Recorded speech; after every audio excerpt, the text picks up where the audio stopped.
Hello student, তো দেখো আজ আমি তোমাদের ক্লাস 30 সেকেন্ড টাইম এক্সামে 16 অধ্যায়টা পড়িয়ে দেব। অধ্যায়টার নাম হলো ভারতবর্ষ ও তার বিভিন্ন রাজ্য। 1 নম্বর প্রশ্ন আছে, আমরা কোন রাষ্ট্রের নাগরিক? লিখবে আমরা ভারত যুক্তরাষ্ট্রের নাগরিক। ভারতবর্ষের রাজধানীর নাম কি? লিখবে ভারতবর্ষের রাজধানীর নাম নয়াদিল্লি। আমাদের দেশের নাম ভারতবর্ষ হলো কেন? প্রাচীনকালে ভরত নামে এক রাজা ছিলেন। কথিত আছে যে তার নাম অনুসারে নাকি ভারতবর্ষ নাম হয়েছিল। তারপরে ভারতের আয়তন কত? লিখবে 32,87,263 বর্গ কিলোমিটার। তারপরে ভারতের জনসংখ্যা কত বললে লিখবে 121,93,422 জন 2011 সালের জনগণনা অনুযায়ী।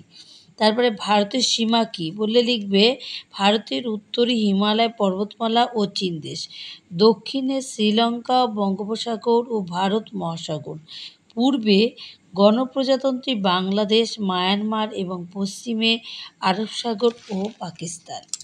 তারপরে আছে ভারতে কতগুলি রাজ্য কেন্দ্রশাসিত অঞ্চল আছে? লিখবে ভারতে 29টি রাজ্য, 6টি কেন্দ্রশাসিত অঞ্চল এবং একটি জাতীয় রাজধানী অঞ্চল দিল্লি আছে। তারপরে ভারতের রাজ্য ও কেন্দ্রশাসিত অঞ্চলগুলির নাম লেখো।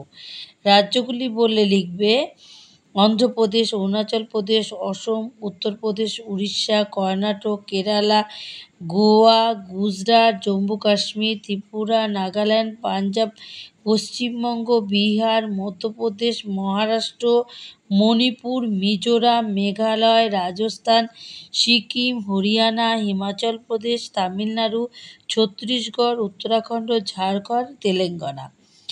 কেন্দ্রশাসিত অঞ্চল লিখবে আন্দামান নিকোবর দ্বীপপুঞ্জ, চণ্ডীগড়, পন্ডিচেরি, দাদরা ও নগর হাভেলি, দমন দিউ ও লাক্ষাদ্বীপ। জাতীয় রাজধানী অঞ্চল বললে লিখবে দিল্লি। ভারতকে কারা পরাধীন করে রেখেছিল? বলবে ইংরেজরা। ভারত কবে স্বাধীন হয়? লিখবে 1947 সালে 15ই আগস্ট। ভারতীয় সংবিধানে কবে থেকে চালু হয়েছে? ভারতীয় সংবিধান 1950 সালে 26শে জানুয়ারি থেকে চালু হয়েছে। ভারতীয় সংবিধানের রচয়িতাকে? লিখবে বিখ্যাত রাজনীতিবিদ ও আইনজ্ঞ ডক্টর B.R. আম্বেদকর। ভারত রাষ্ট্রের শাসনকার্য কার নামে পরিচালিত হয়? লিখবে রাষ্ট্রপতির নামে। তারপর লিখবে ভারতের সর্বোচ্চ আদালত কোনটি? লিখবে সুপ্রিম কোর্ট। তারপরে লিখবে ভারতের স্বীকৃতিপ্রাপ্ত ভাষা কটি? তার কি লিখবে 18টি। কিন্তু ভারত প্রায় 370টি ভাষাভাষীর দেশ।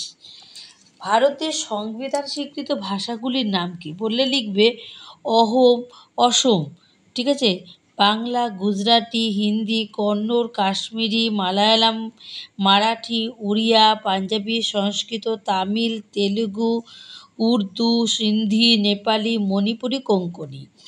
এরপরে ভারতের রাষ্ট্রভাষা কি? লিখবে হিন্দি। ভারতের জনবহুল শহরগুলির নাম কি বললে লিখবে কলকাতা, চেন্নাই, মুম্বাই, হায়দ্রাবাদ, দিল্লি, কানপুর, বেঙ্গালুরু, চণ্ডীগড় ও আহমেদাবাদ।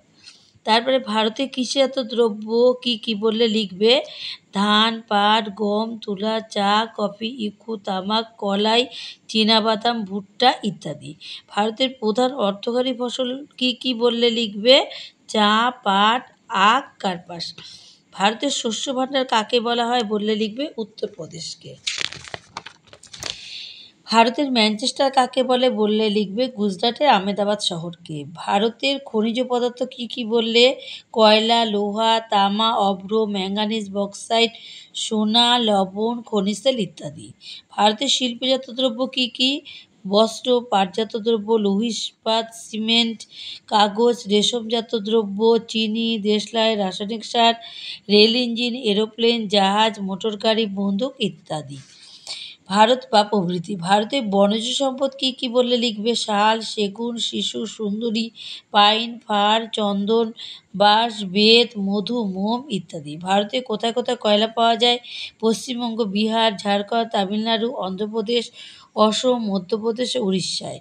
ভারতে কোথায় কোথায় খনিজ তেল পাওয়া যায়? অসমের ডিগবয় ও নাহারকাটিয়া অঞ্চলে। ভারতের প্রধান বন্দরগুলি কী কী বললে লিখবে মুম্বাই, বিশাখাপত্তনম, কান্দালা, কোচি, চেন্নাই ইত্যাদি। ভারতের প্রধান নদ নদীগুলির নাম লেখো বললে লিখবে গঙ্গা, ব্রহ্মপুত্র, সিন্ধু, যমুনা, সোন, মহানদী, গোদাবরী, কাবেরী, কৃষ্ণা, তাপ্তি, নর্মদা প্রভৃতি। তো আমি পড়িয়ে দিলাম কোনটা আজকে ভারতবর্ষ ও তার বিভিন্ন অঞ্চল, বিভিন্ন রাজ্য। তো আমার ভিডিওগুলি যদি তোমাদের ভালো লেগে থাকে তাহলে তোমরা অবশ্যই লাইক, শেয়ার, কমেন্ট আর সাবস্ক্রাইব করে দিও। তো টাটা।